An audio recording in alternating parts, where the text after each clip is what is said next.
and welcome to Focus On with me, Kamogetso Mosepele. Tourism investment could be a possible solve for Africa's unemployment crisis, as well as a way to bolster its economy. This follows a conversation with Dr Geoffrey Manyara. He is the Economic Affairs Officer for the United Nations Economic Commission for Africa. Let's take a look and have a listen to what he had to say. Now, just speaking on the presentation you gave earlier, what are some of the current trends that you have seen within the African tourism space? Yes, I think when you look at tourism in Africa, we have to contextualize it. For example, looking at it in terms of how it compares with the rest of the world. One thing that comes out is that despite the potential that exists within the African continent, our global share is very small. For example, we only account for about 3% of the international tourism receipts, about 4% of the arrivals. Our share of the global GDP, tourism GDP, is about 2%, and it's actually declining. And one of the things that's also concerning is that the average spend per tourist when they come to Africa has remained quite low, stagnated at about $600 compared to the international average of about $1,000. And that is actually declining. So our share of global tourism is actually declining, and this signifies the fact that we are not growing as fast as we should be growing. And this could be attributed to the fact that there have been minimal investments in the sector compared to the rest of the world, where you see that there's been significant and massive investments that have sort of sparked growth in those regions. Just to give you a picture, in 2019, the African continent as a whole generated about $50 billion in terms of receipts. Now look at a country like Thailand that generated about $63 billion. So Thailand actually had more money than all the African continent combined. So we have to rethink about tourism in Africa so that we develop our destinations to ensure that we maximize opportunities when people come to our African continent. Now we're only known for our nature, predominantly known for our nature-based tourism products, which when it comes to in terms of enhancing expenditure is quite limiting. So we need to look at cities, for example, as destinations. And try to maximize opportunities that our cities can offer. We're here in Cape Town, the Cape Town Convention Center. Conferencing is it's a huge event here in Cape Town, so we need to look at opening up more spaces in the African continent. Sports, for example, can play a huge opportunity in terms of diversifying the range of tourism products in the African continent. So we have to really seriously think about tourism in Africa. Now, you've touched on how we can expand Africa's global share, but also mentioned some of the stumbling blocks that are hindering that.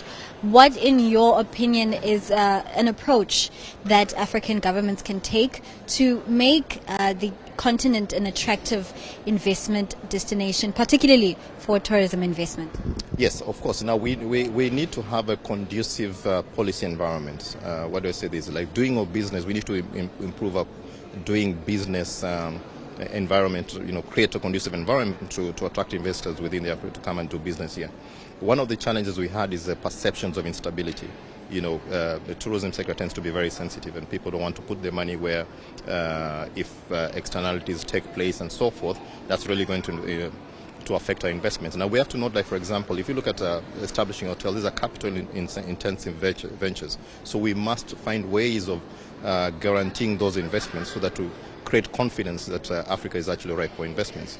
Now the other thing that we need to do is also now we need to rethink, not just from the supply side, also look at the demand side to widen the markets. I think investors want to be assured that when they invest here, that there is a market for them to come and consume their products and so forth. So we need to really seriously think about that. The other thing we need to do is to also look at how best we can tap into emerging opportunities for investments, for example. Perhaps we even consider using pension funds to support some of these capital-intensive ventures in the tourism sector, and to encourage more people to come into the tourism sector. We have seen more and more countries turning into tourism, embracing tourism, as I mentioned, because of the traditional sectors such as mining, agriculture failing to bring about meaningful development. So these are countries that actually require heavy investments, and because there's a political goodwill, so we need to also assist these countries to come up in terms of investing in tourism. Now, you've touched on some of the things that are challenging or are challenges in this space. Can we also maybe discuss what is working? What are some of the case studies that you've seen across the African continent that have successfully been able to tap into that global market share, as you've mentioned? Yes, I mean, there are examples of countries across Africa that have emerged from small destinations and now they're serious destinations. Maybe I may want to mention an example of Rwanda, for example, that's diversified its tourism product from the initially they were heavily known for their gorilla type based tourism and so forth, and now they're moving and shifting heavily towards MICE and business tourism, and lately they've moved into sports tourism and so forth. And we're seeing like countries like Kenya also like tapping into sports tourism with the hosting of the World Rally Championships, which is really attracting the regional markets. I mean, we're seeing huge opportunities in terms of that, and I think these are examples, good examples of how countries are now managing the diversification of their tourism portfolio. Yeah. Now, touching on risk, Africa's risk premium is something that is discussed across all industries. Now, touching to investors keen on backing this industry, what would you advise corporations in terms of approaching that potential risk that is often associated with investing in Africa? Yeah, I think this is where governments, the public sector needs to come in to create an environment, conducive environment for investors to ensure, provide more confidence that when people invest in the African continent, that the investments are actually quite safe. I think this perception is what is really hindering the African continent. And I give the example also the aviation sector. Africa is perceived to be high risk, because of, in terms of air transport safety and security and that sort of thing. So it means that people, for you to invest here, first of all, the insurance premiums are through the roof because of that perception of high risk and lack of safety and so forth. But I think this is something that needs to be addressed so that we encourage investments and so that we don't make the cost of operating businesses here in Africa be quite expensive because of those perceptions of risk. Some of these things, the risk might be overestimated because of it's just a perception, not really based on any facts and so forth. So we really need to look at ways of de-risking some of these things that could be hindering investments across the African continent. Yeah. I also want to touch on sustainability and ESG, and an issue which has seen growing prominence throughout various business sectors. What is the approach to catering to a more conscious consumer who's more interested in backing sustainable travel initiatives?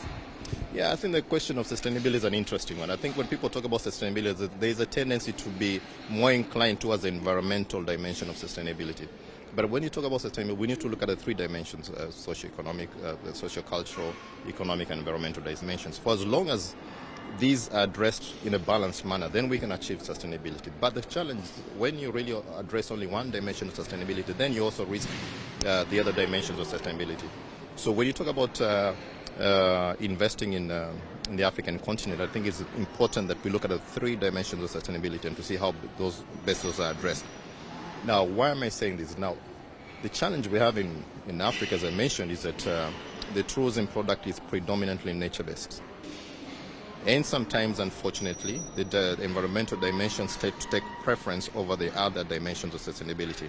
And that tends to be very unsustainable because we know of examples of projects that have collapsed because of only addressing one element of sustainability, mostly the environmental dimension. So the advice would be to see how best to address the three dimensions of sustainability in totality, as opposed to just looking at a single dimension of sustainability and thinking that is going to make a project very sustainable. And lastly, I'd like for you to expand on the Agenda 2063 and how tourism particularly can play a role with aligning towards that initiative. Yeah, I think that's a very good question. Agenda 2063 is, I think, to me, a very important agenda for the African continent. Now, as you may know, tourism is one of the key sectors that has been identified as those that can help us realize the goals of Agenda 2063. The African Union did set up ambitious targets. We have the first 10-year implementation plan, that was 2013-2023, that has come to an end. And the very ambitious targets for tourism that were set there, one was to double the contribution of tourism to GDP across the African continent, to increase intra-Africa tourism, and the recommendation that for these goals to be achieved, there is a need to establish an African tourism organization that will foresee the implementation of the tourism sector goals and that sort of thing. So to me, I think the challenge we are facing with this is the lack of implementation of some of these ideas we have for tourism across Africa. Now, we do have these instruments, and just to go beyond the Agenda 2063, we have the treaty establishing the African Economic Community. If you look at Article 65 is on tourism, and the focus is on promoting intra-Africa tourism. Now we also have the protocol on services trade in the African continent. Again, there's an element on tourism there, and we also have the African strategic tourism framework for the African Union. It's a 10-year document, and so we have all these documents, and I think now the challenge for policymakers is to push them to fast track the implementation of some of these instruments. I think we'll see us reaping benefits of the tourism sector in the African continent. Thank you so much, Dr. Manyara, for your time, and we hope to see more of you throughout the conference. Thank you very much. Thank you. It's been a pleasure. And that's how we wrap up this episode of Focus On with Dr. Geoffrey Manyara, the Economic Affairs Officer for the United Nations Economic Commission for Africa. From myself and the team, it's goodbye for now.